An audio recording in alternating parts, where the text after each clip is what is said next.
Имаме оперативна информация от антуража на Пеевски, че в Дубай през изминалите 5 години той има много срещи, стотици, с Таки. Те живеят един до друг. Таки, за него има интересна информация. Той знаете, че е под запрещение в момента на дубайските власти, защото има разследване срещу него, което се води в Съединените щати. Той има там с Пеевски стотици срещи. Сега не знам в какви отношения са. Чувам, че са в напрегнати отношения и че на Таки са му запорирани сметките. Той лека по лека започва да се оглежда в Пеевски. Както аз го нареках новата Ружа Игнатова, потенциален донор на пари. Защото Пеевски сега, като избяга от България, той ще трябва да отиде някъде и на него ще гледат като на ходеща касичка. Къща касичка, зае касичка, куче касичка. Има доста милиарди скрити. Други срещи, които Пеевски е провеждал на територията на Обединените емирства, са с Орлин Алексиев, бизнесмен, един от спонсорите на Слави Трифонов, човека, който му въртеше цялата партия ИТН.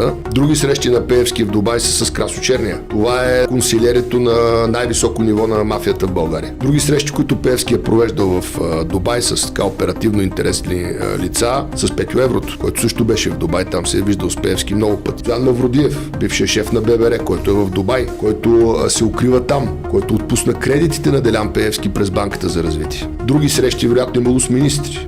Кметове и доктор Лъчезар Иванов от ГЕРБ, депутат беше, сега не е пътувал в Дубай преди години, когато там отидаха двата правителствени самолета, пълни с неясно какво. Върнаха се с фурми, отидаха с пилета, говори се, че имало палети с милиарди евро кеш. Лошо, Седларов, лошо. Доколкото знам, Лъчезар Иванов е отишъл да се увери дали парите са стигнали където трябва. Десислава Атанасова смятаме, че изкарала с Пеевски 2 дни в Дубай. Пеевски разполага на Палмата в Дубай с няколко резиденции. Нашите информатори казват, че Пеевски е най-богатия инвеститор там, с цяла клонка на Палмата. Изкуствен остров, построен в залива на Дубай. Лошо, Седларов, лошо.